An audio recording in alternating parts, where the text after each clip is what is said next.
Olá, sejam muito bem-vindos a mais um Bate-Papo Literário, um programa para quem aprecia uma boa história e uma boa conversa. Preparem-se, porque o Bate-Papo Literário de hoje está de tirar o fôlego. Vocês vão conhecer uma história que fala de coragem, fé, superação, mas acima de tudo fala de amor. Um amor incondicional de pais para filho e de filho para pais.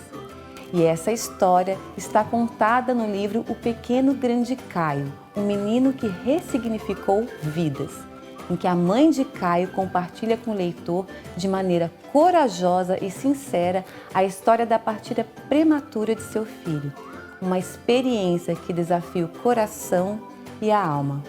E hoje eu estou aqui com esta mãe que, junto com o pai de Caio, transformou a dor e a perda de seu filho em uma jornada de amor profundo, resiliência e superação. Estou falando da escritora, palestrante, coordenadora pedagógica, mas, acima de tudo, esposa de Clavison e mãe do Caio, Gabriel e Samuel, Clésia da Silva Mendes Zappellini. Clésia, querida, seja muito bem-vinda ao Bate-Papo Literário. É um prazer te receber aqui para falar dessa história, como eu falei anteriormente, que fala ali de fé, coragem, superação, mas assim, me arrepia, mas acima de tudo fala de amor, né? Um amor profundo e incondicional. Seja muito bem-vinda. Obrigada, Renata, pela oportunidade, né, de conversar de algo que é tão importante para nós, que é a chegada de um filho, que é a partida dele e a forma como ressignificamos, né, por meio dos nossos 2 filhos, como você já falou, né? Além do Caio, eu tenho o Gabriel e o Samuel, e que é uma grande experiência, né? De ser mãe, de ter esse amor mesmo, né? Que vibra dentro do nosso coração, né? E partilhar isso vai ser uma grande alegria com você nesse momento. Clésia, vamos começar do começo? Conta pra gente quem eram Clésia e Clavison, seu marido, pai de Caio, Gabriel e Samuel, antes do nascimento de Caio. Então, casei aos 16 anos, né? Clavison tinha 18. Eram 2 novinhos, né? Meu Deus, 2 adolescentes. 2 adolescentes, né? Muitas pessoas achavam que era a primeira Eucaristia, né? Porque éramos jovens, né? Mas no interior, 16 anos, já estava tudo certo, né? Então, nos casamos jovens. E depois de 10 anos que nós fomos ter o nosso primeiro filho, que foi o Caio. E aí Caio nasceu. Como é que foi a chegada do Caio aqui neste mundo?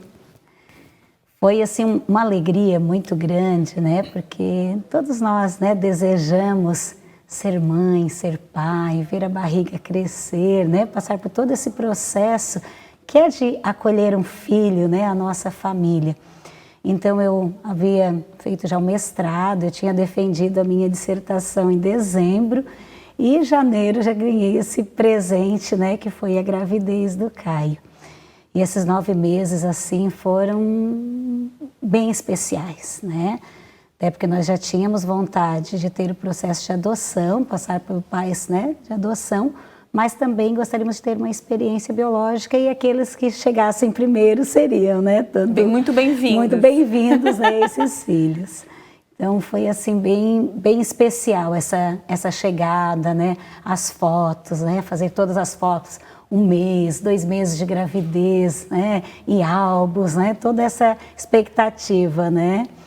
E pelo fato de eu e o Clavison nos casarmos, né, bem jovens, nós gostaríamos de estudar. Né? Nós casamos. Vocês realmente resolveram ter um filho um pouco depois para poder dar tempo que vocês estudassem, enfim. Isso, nosso combinado, nós éramos crianças ainda, mas assim, vamos fazer a graduação, vamos fazer a especialização e o mestrado.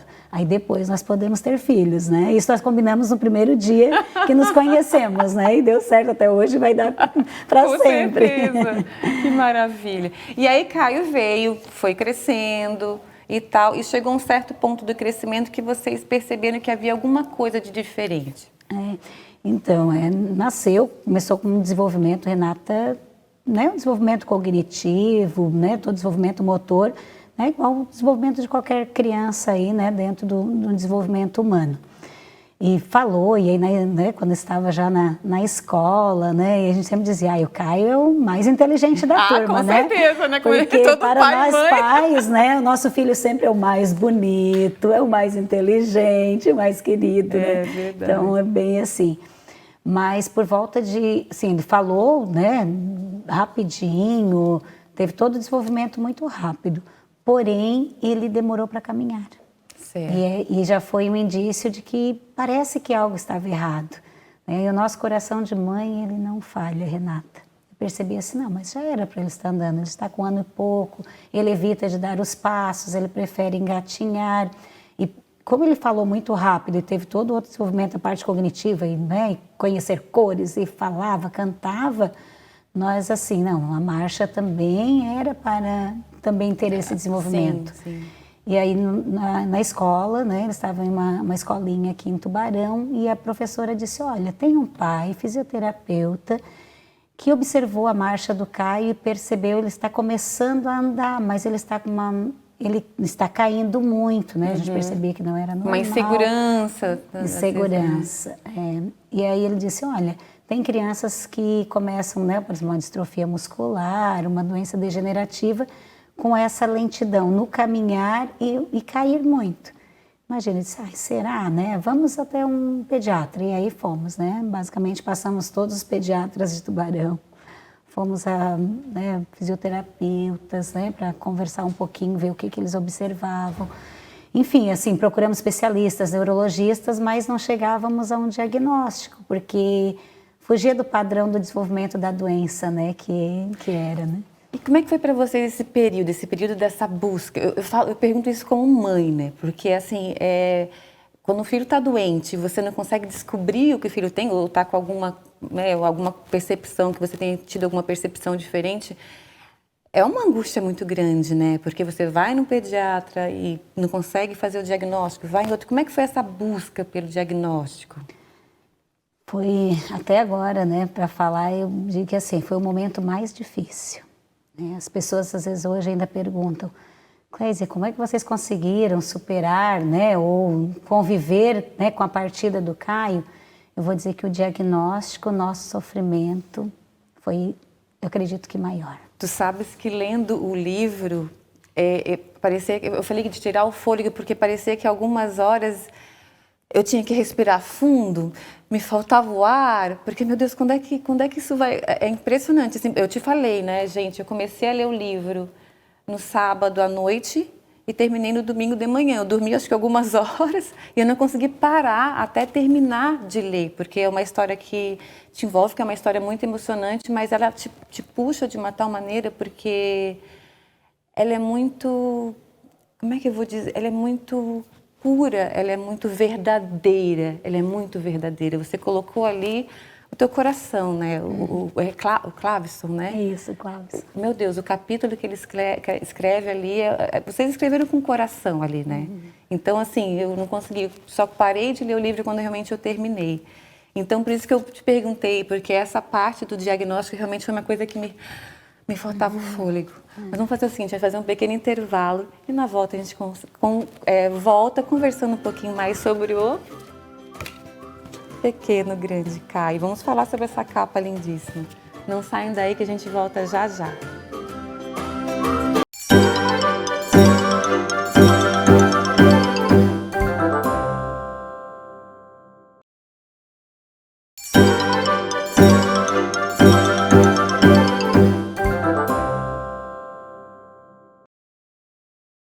Olá, estamos de volta no bate-papo literário de hoje. Eu tenho o prazer de receber a escritora, palestrante e coordenadora pedagógica Clésia Zappellini.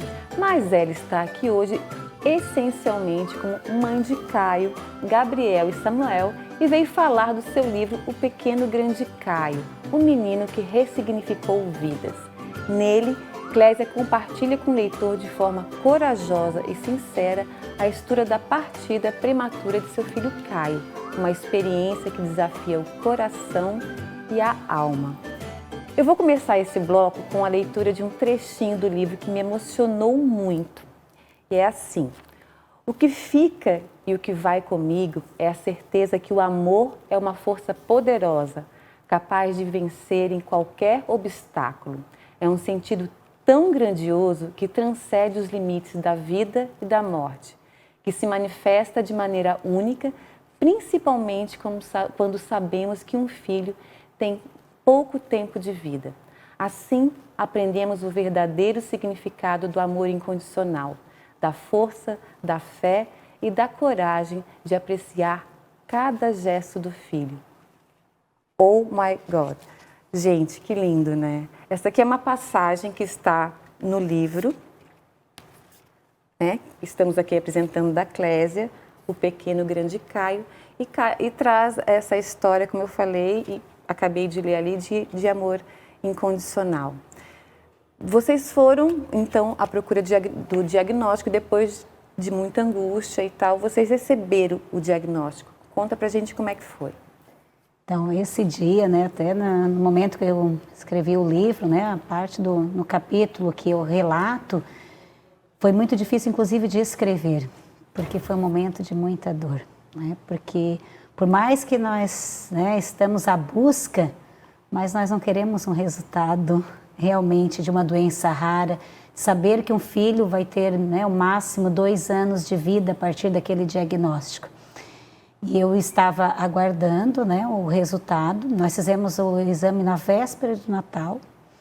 24 de dezembro nós estávamos em Curitiba buscando o diagnóstico. Como precisava fazer esse exame, era um exame genético, né, foi até o Hospital das Clínicas em Porto Alegre e precisava aguardar essa análise. O resultado, na realidade, em janeiro já tinha vindo positivo, mas como deu positivo e é uma doença rara, eles pediram para coletar novamente o exame. Para confirmar. E quando eles pedem, né, não, é porque o exame, a quantidade de sangue foi insuficiente. Eu disse, como? Por que vocês não coletaram? Né, a quantidade suficiente? Eu jamais imaginei que já seria positivo para a doença, né? E eu disse, não, vocês deveriam, e ainda reclamei com a moça do laboratório, né? Eu disse, olha, né, tem que ter mais atenção, né? É uma criança, né, foi um exame bem doloroso, assim, né? E aí eu vou coletar novamente, mas tudo bem, vamos fazer e seguimos, né? E aí, véspera do carnaval, sabe? E aí, mãe, né, Renata, tu sabe que mãe, pai, tem uma intuição por esse absurda, amor, né? Esse desejo pela vida do filho, né, pelo melhor para ele, a gente dribla muitas coisas, né? Sim. E eles não poderiam, inclusive, entregar esse resultado para nós. Eles iriam entregar para o neurologista para que ele pudesse conversar conosco, explicar o que seria, que teria naquele... Esse é o padrão, né, do laboratório. Mas eu disse assim, não. Eu liguei para o laboratório e disse, olha, vocês podem passar o resultado, porque eu acredito já que já vai vir positivo, e tentei enrolar um pouquinho a moça, né? E disse, pode entregar, o neurologista está nos Estados Unidos em um congresso e eu vou levar para outro neurologista, você pode mandar por fax para mim. E aí eu estou no colégio, trabalhando, estou lá no final do corredor, uma tchola vem com o resultado com fax e diz, Clésia, veio o exame que tu estava esperando, e eles nem também percebiam a dimensão.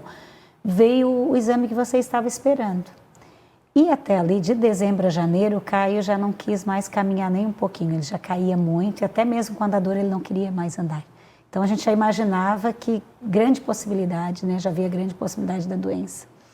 E aí quando a Matiola diz, o exame está aqui, eu olho e vou direto olhar a produção de enzima. A enzima era para produzir, a produção era até 3,5, de 1 a 3,5. A dele estava 0,0,0,5.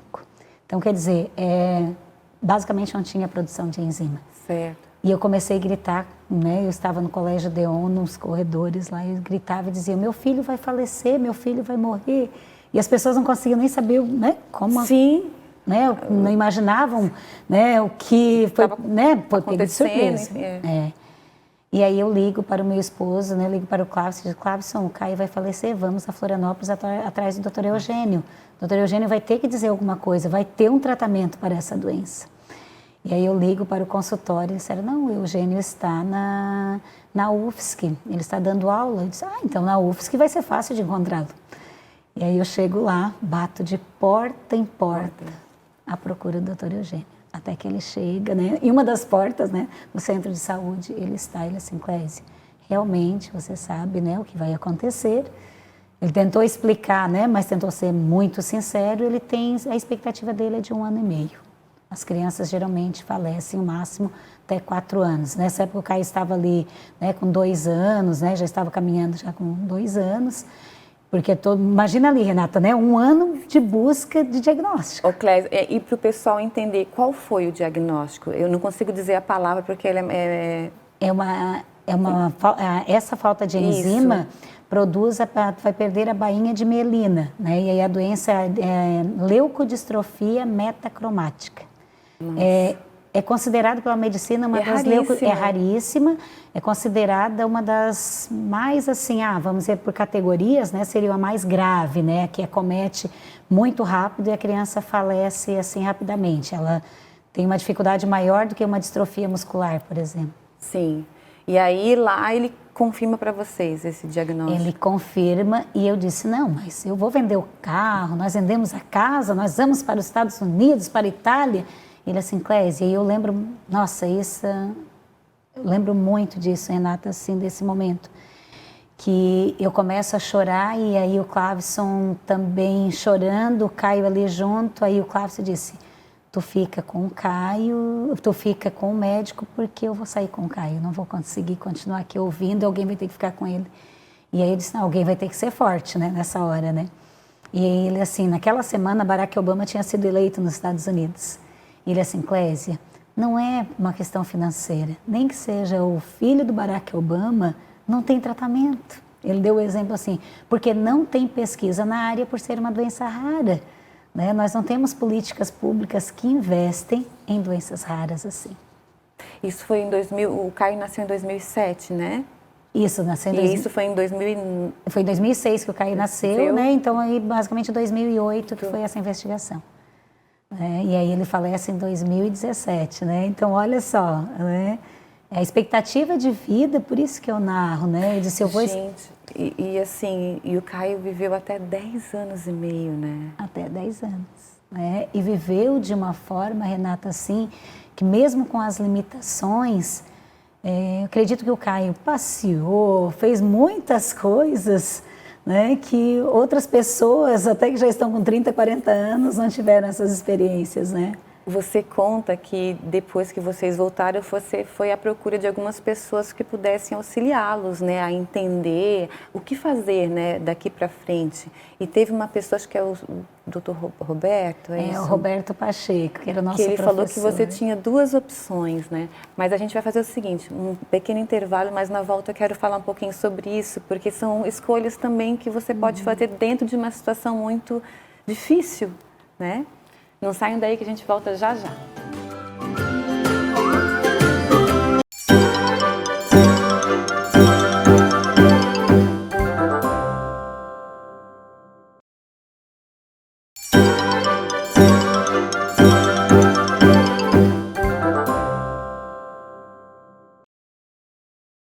Olá, estamos de volta e no bate-papo literário de hoje eu tenho o prazer de receber a escritora, palestrante e coordenadora pedagógica Clésia Zappellini. Mas ela está aqui hoje essencialmente como mãe de Caio, Gabriel e Samuel e veio falar de seu livro, O Pequeno Grande Caio, o menino que ressignificou vidas.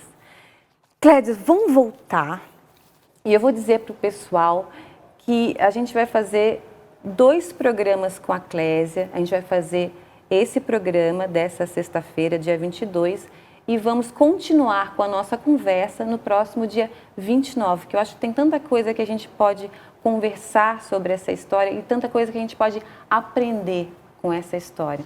Então, se preparem que a gente vai começar conversando aqui e vamos continuar também na próxima semana. Clésia, então, a gente voltando aqui, você estava contando então no dia que vocês tiveram o diagnóstico, né, da doença que o Caio tinha e que, como é que foi a volta para casa depois disso? A volta foi muito difícil porque quando é uma doença desconhecida, tu não sabe por onde começar e principalmente saber que não teria tratamento. Isso foi onde nos deixou mais abalado. Não, mas eu vou procurar. Né? Quando nós temos, qualquer mãe que um filho está, seja um resfriado, nós vamos à busca de um tratamento, né? E ali nós não teríamos o que fazer. Então, sair de Florianópolis, sexta-feira de carnaval, na época a BR ainda não era duplicada, Renata. Então, imaginem as pessoas vindo para a Laguna com alto-falante, os sons, a festa, a bebida, música, e nós com aquele diagnóstico sem saber o que fazer. E eu acho que, inclusive, o próprio médico, como é uma doença rara, na hora ele também se sensibilizou. E eu vi, assim, um coração grandioso, porque ele não conseguiu nem nos orientar e dizer, vai fazer uma fisioterapia, faz isso, faz aquilo, que foi o que nós descobrimos depois. Mas ele disse, não tenho o que fazer. Então, de certa forma, o que nós consideramos naquele momento? Leva o filho para casa que ele vai falecer. Ai, gente. E aí essa vinda, né? E eu relato até isso no livro, foi muito difícil de ouvir e às vezes quando eu falo as pessoas ficam, né, ou arrepiadas ou, né, não sei o que as pessoas pensam porque mudam a fisionomia quando eu falo, né, disso. Eu lembro de o Clávio dizer assim para mim, eu tentava rezar, né, e pegar as orações que eu havia decorado para ver assim, Deus, eu preciso de Ti.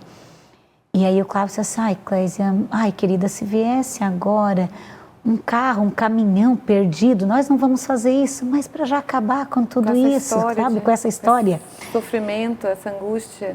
E aí eu lembro assim, mas que, meu Deus, né? Por isso que eu digo assim, tudo escrevi. E o Caio? Eu escrevi justamente assim, vou escrever essa história para que as pessoas saibam assim, sempre, né? Deus, o universo, ele vai cuidando de tudo, né? Aquilo que nós não damos conta de cuidar, sempre tem um pai criador aí que cuida, né?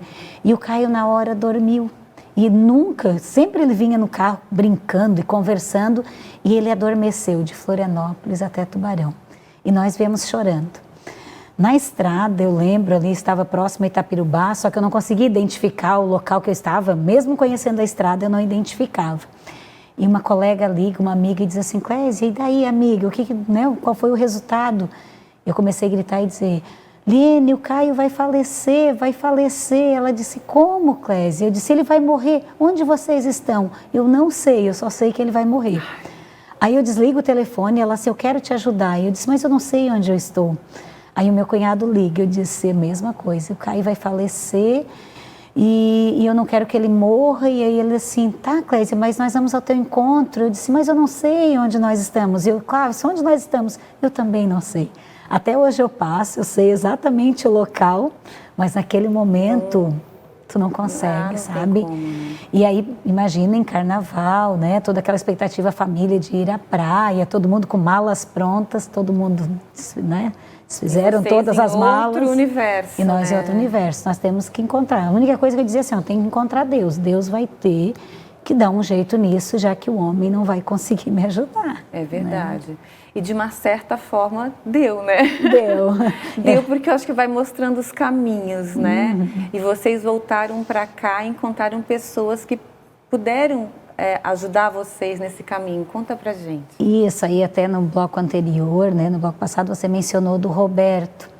O professor Roberto trabalhava no curso de pedagogia na Unisul e na época ele é fisioterapeuta e trabalhava com todos os processos de inclusão, uma pessoa de um coração grandioso. E aí eu havia conhecido no curso de pedagogia, eu trabalhava na época também, era professora, né, do curso, e eu disse, Roberto, né, os médicos disseram que não tem tratamento, o que eu faço? E eu fui contando, né, e aí eu lembro de eu levar uma agenda, eu disse, Roberto, tudo que você falar eu vou fazer, porque até agora eu não tive ajuda nenhuma, né, que pudesse uma orientação. Eu não posso ficar só esperando o Caio falecer. É um começo, porque, né, ele assim, daqui 1 ano e meio, tá? Vou ficar 1 ano e meio contando os dias para esperar o Caio falecer.